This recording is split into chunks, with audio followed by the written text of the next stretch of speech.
who lived in a grand mountaintop kingdom with their father. The eldest of the sons was very obedient, but the 4 youngest sons were extremely rebellious. The father basically had one rule for all of the boys, and that was to never, ever go near the river. It was a wild and raging river at the edge of the kingdom. But those 4 rebellious boys, each day seemed to get a little bit closer and go a little bit closer to the river. Until finally, one day, one of the boys was just too tempted. He had to put his hand down into the water and touch the river. And so as he went down the steep bank, he called to his brothers, "Hold on to my hand," which they all did in chain. And the brother finally took that last step and got his hand into the water, but the current was too strong and it pulled him and all the other brothers with him into the water. The waters were raging around them. They were being tossed against rocks and boulders, and the raging of the water hid their calls for help, and they were tossed back and forth. They fought against the current as hard as they could, but they couldn't. And after what seemed like hours, they simply had to give up and allow the river's current to take it where it would. And eventually it came out of the mountains, and they found themselves on the bank of the river, exhausted. Well, now what are we going to do? I know. Let's go back. And so the brothers picked themselves up and waded into the water and tried to go against the current, but the current was much too strong, and they quickly got exhausted again, and finally just stopped and looked at one another. They had no idea where they were, but they knew one thing for sure. They weren't supposed to be here. There were savages living in the land after all. Not like the kind people that lived in their father's kingdom. And it was cold here. A cold wind blew here. It wasn't warm like in their father's kingdom. And there were high mountain peaks that surrounded them. They didn't know which way to go. If they tried to get home, they wouldn't know which way to go. No, we weren't made to be here, they said. And so they gathered a little bit of wood, built a fire, and decided that they would just wait. Surely Father would know that they were gone and would come looking for them. Well, the next day they each set out to find some nuts and berries for food and to find more wood for the fire. And they made a vow that each day they would come back together at the fire to warm themselves. And as they did so, they would share stories of home. They would remember about the castle that they had lived in and their father and their eldest brother. And so they did this for day after day until suddenly one day, one of the brothers didn't come back to the fire. And so the next day, the 3 brothers went to look for him. They went down into the valley, and there in the middle of the valley was their brother. You know, it's not so bad around here. These people really aren't savage. They're fairly nice. I think maybe we ought to see about making our home here. But what about Father? What about the castle? What about our kingdom? Oh, Father Schmother, I don't see him, do you? I don't think he's all that near. Besides, if Father comes and looks for me, then we'll deal with it. I think I'm going to make my home here. No, you can't do that. We weren't made to live here. But there was no talking him out of it. And so the 3 brothers slowly made their way back. And each night, once again, would gather at the fire. Until one morning, when they woke up, there were only 2 brothers there. So they decided they'd better search out for their brother, and it didn't take very long to find him. hillside, looking down into the valley. Look at that despicable brother of ours. Look what he's doing. He's actually building a house down there. Well, I mean, yeah, he's not doing what he should be doing, but we're really no better. After all, we all disobeyed our Father. Oh, yeah, we disobeyed Father, but we're not as bad as he's ruining our name down there. I'll tell you what I'm going to do. I'm going to start making a list of all the sins that he's committing and all the wrongs he's doing. And then when Father comes and finds us, I'll be able to show him exactly how bad that brother is.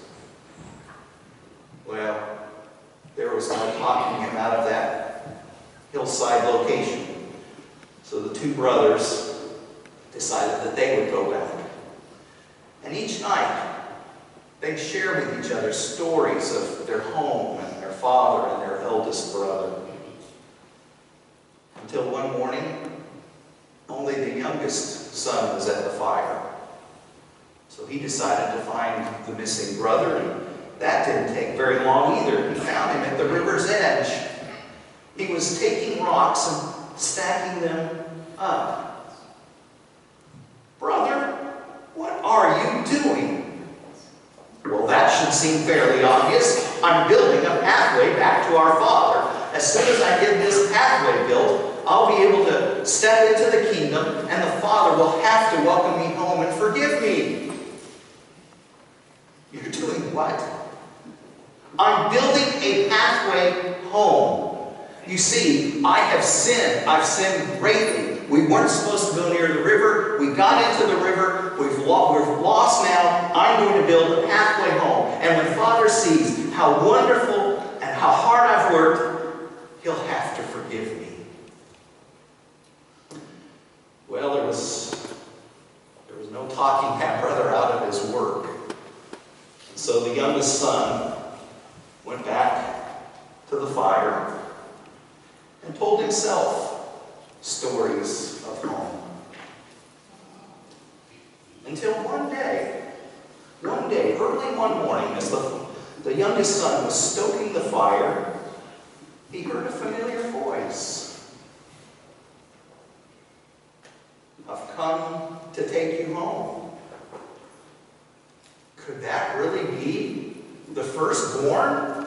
He turned and rubbed his eyes, and it was, and the two of them engaged in a long, loving embrace. They were so glad to see him. "Where are your other brothers?" "Oh, one's making a home for himself down in the valley. The other's up on the hillside judging him, and our third brother he's trying to build a pathway back to Dad, to Father." "Oh my, let me deal with them." And so the eldest first went down into the valley, and he could see the hut, and he thought he saw a familiar face looking out the window. "I've come to take you home." "Who are you? I don't know you. Get out of here. You just want to take my hut from me. Go away." "But I'm your brother. I'm here to carry you home." "No, you're not. You're just here to steal my mansion. This is my mansion and you can't have it."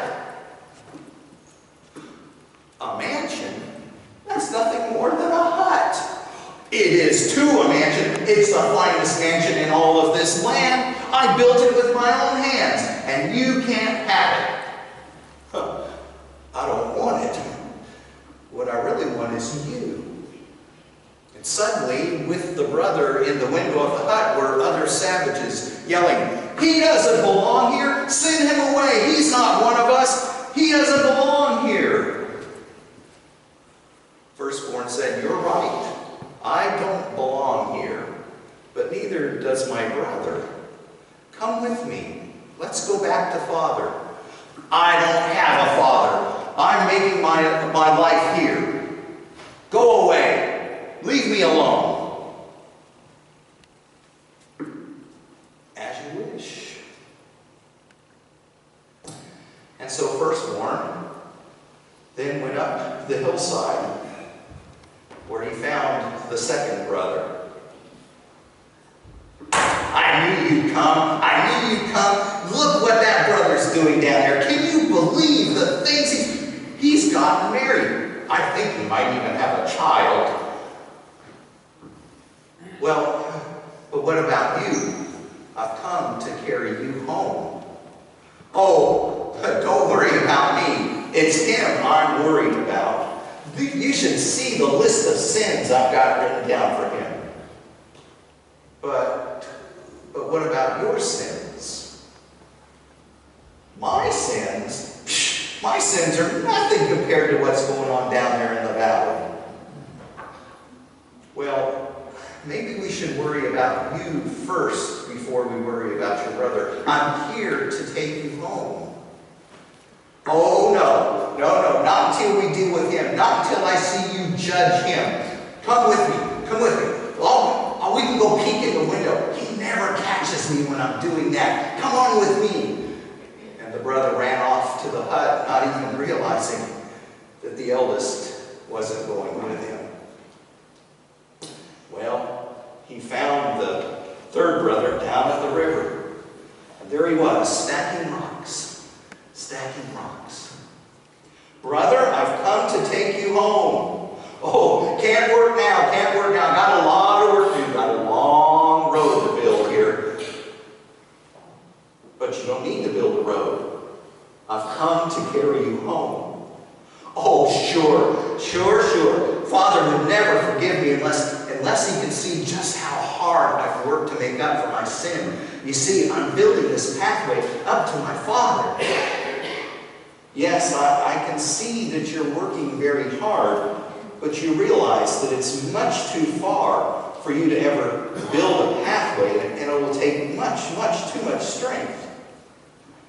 Hey, are you saying I can't do it? You just watch me. Look, I can go 5 steps. Yes, I see that, but you have 5 million more to go. You're saying this is nothing that I can't do? Listen, I know who you are. You're the face of evil. You're just trying to get me to give up my holy work. That'll never work. Your tricks won't work with me. I'm going to build this pathway to my Father. I don't need your help. But brother, I'm older, I'm stronger, I can carry you to Father. Listen, if you keep interrupting me, brother, please come with me. Whew. And at that, he had to touch yet another rock. So the eldest returned to the fire where the youngest son was waiting. The others aren't coming, are they? No, I'm sorry, they're not. So they're just going to stay here? Well, for now. But the Father will welcome me home. Oh yes, of course, the Father has missed all of you. He longs to welcome you home. And Father will forgive me? My brother, if the Father didn't forgive you, would he have sent me? And with that, the youngest brother climbed onto the eldest, the firstborn's back, and they began their long journey home.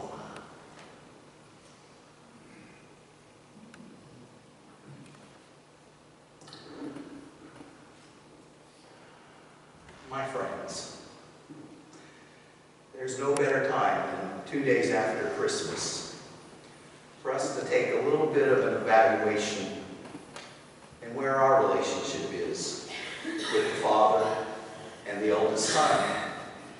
You know, some think that this life is all that there is, and so they indulge and think there will be nothing to come of it. Others love to stand in judgment, and they can tell you everything else that everyone else does wrong.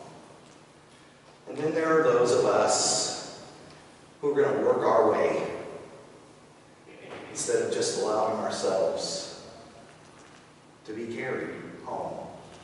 to the Father. So as we pause now to express gratitude to God through financial giving, I hope you'll pause and thank God for the opportunity to simply be carried home. And make that thanksgiving part of your offering.